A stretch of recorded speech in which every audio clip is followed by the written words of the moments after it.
siang Ibu Bidan. Selamat siang, mari silakan masuk Ibu. Terima kasih Bu Bidan. Dengan Ibu siapa? Susi. Dan Ibu Susi, dengan saya Bilanita. Silakan duduk Ibu. Terima kasih Bu Bidan.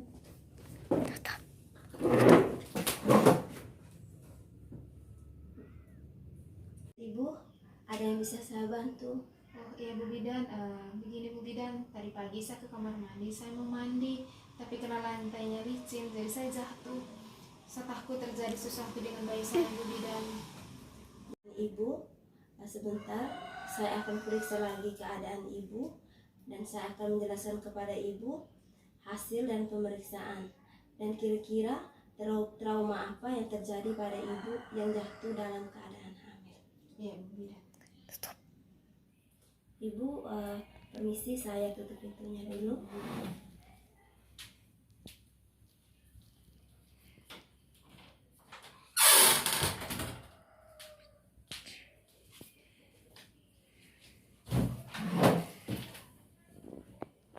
Ibu, ada yang bisa saya bantu?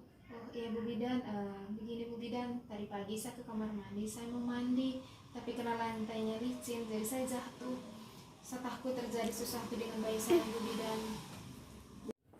Ibu, di sini saya akan menjelaskan maksud dan tujuan pendidikan kesehatan ini. Tujuannya agar Ibu dapat mengetahui tentang trauma apa saja yang terjadi pada kehamilan. Ibu, sebelumnya saya ingin bertanya dulu kepada Ibu, apakah Ibu sudah pernah mendengar dan mengetahui tentang trauma pada kehamilan? Belum pernah Bu Bidan. Ibu belum pernah dengar. Iya. Saya akan menjelaskan tentang definisi trauma pada kehamilan. Ibu bisa melihat di sini di leaflet yang ada. Oh iya.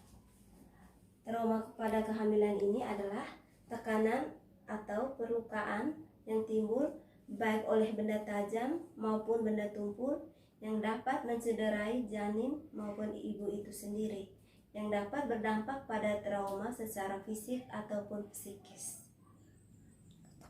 Ibu, saya akan menjelaskan klasifikasi trauma pada kehamilan. Sini Ibu bisa melihat. Yang pertama itu trauma fisik. Trauma minor merupakan trauma yang ringan yang terjadi pada kehamilan. Biasanya disebabkan karena jatuh, pukulan langsung ke perut, dan kecelakaan kendaraan bermotor. Yang kedua itu trauma mayor, merupakan trauma sedang sampai dengan berat. Lebih sering menyebabkan kritis pada kehamilan. Dampaknya itu dapat berupa patah pada tulang rusuk, patah pada tulang panggul. Yang kedua itu trauma psikis. Trauma psikis ini sangat mungkin terjadi dialami pada masa awal kehamilan, karena masa awal kehamilan merupakan masa yang rentan terjadinya tingkat kesetresan yang tinggi. Kemudian faktor yang mempengaruhi yaitu perubahan hormonal, perubahan fisik ibu hamil yang butuh penyesuaian diri, dan adapun juga trauma psikis tersebut adalah berupa kecemasan, kegusaran, dan perasaan panik yang berlebihan. Ibu, etiologi atau penyebab trauma kehamilan ini, yang pertama itu etiologi trauma fisik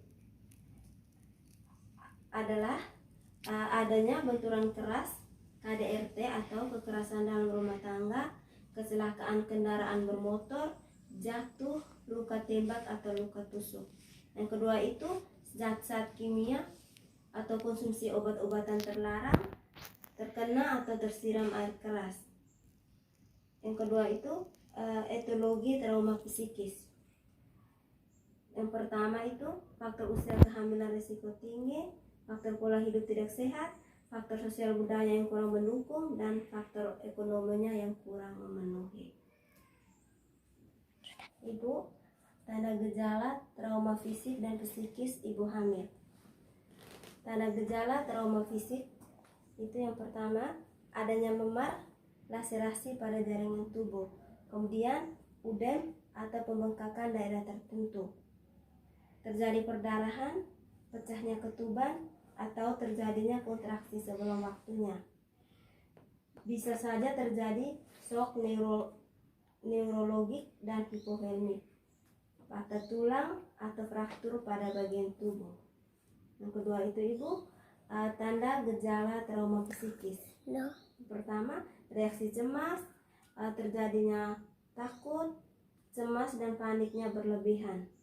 Kecemasan baru terlihat bila mengungkapkannya. Gejala klinis yang tidak spesifik seperti tremor, berdebar-debar, kaku, otot gelisah, mudah lelah, dan insomnia. Timbulnya gejala-gejala somatik seperti sesak nafas, rasa dingin di telapak tangan, berkeringat, pusing, rasa terganjal pada leher. Kemudian reaksi panik ditandai dengan rasa takut dan gelisah tanpa sebab-sebab yang jelas. Pasien mengeluhkan nafas sesak, telinga berdenging, jantung berdebar, dan mata kabur. Pemeriksaan fisik menunjukkan gelisah dan ketakutan, muka pucat, pernapasan pendek, takikardia. Yang ketiga itu ibu, reaksi hipersensitif. Biasanya ibu hamil menjadi lebih peka, perasaannya seperti mudah tersinggung, mudah terpancing emosi marah dan menangis. Kadangkala ibu lebih memilih menyendiri. Ibu, pengaruh atau dampak trauma pada kehamilan. Pertama itu trauma fisik. Biasanya mengganggu perkembangan janin serta kesehatan ibu hamil.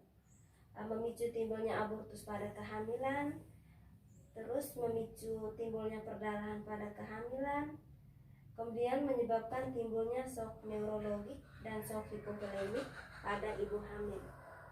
Dapat menyebabkan cacat permanen pada ibu ataupun cacat kongenital pada janin. Yang kedua itu ibu, trauma psikis. Pengaruh perasaan sedih dan frustasi yang berkepanjangan dan mengakibatkan depresi yang seringkali tidak hanya berdampak pada sakit secara mental, namun dapat mengakibatkan sakit secara fisik karena terganggunya organ-organ tubuh tertentu. Depresi yang berkepanjangan ini dapat memicu terjadinya resiko abortus, resiko hiperemesis gravidarum, dan resiko kelahiran prematur. Ibu, pencegahan pada trauma kehamilan. Yang pertama itu, apabila terjadi trauma fisik, periksakan kehamilannya secara teratur guna untuk memantau perkembangan janin. Kemudian kita harus waspada pada kegiatan sehari-hari untuk menghindari cedera, mengurangi aktivitas dan bekerja berat, terutama pada usia kehamilan muda. Yang kedua itu pencegahan untuk trauma psikis. Carilah informasi seputar kehamilan, perubahan yang terjadi dalam diri ibu, dan hal-hal yang perlu dihindari agar janinnya tumbuh sehat. Bicarakanlah perubahan selama kehamilan dengan pasangan. Mengkonsumsi makanan dengan gizi seimbang untuk menunjang perkembangan janin. Ibu, apakah ibu ada pertanyaan? Atau mungkin penjelasan saya ibu belum mengerti? Tidak ada ibu bidan, saya sudah mengerti. Lebih baik kalau ibu sudah mengerti. Ibu saya akan melakukan pendokumentasian kegiatan pendidikan kesehatan tentang trauma kehamilan pada Ibu Susilawati telah dilakukan hari tanggal Jumat 22 Juli 2023. Petugas Bidan Asteria.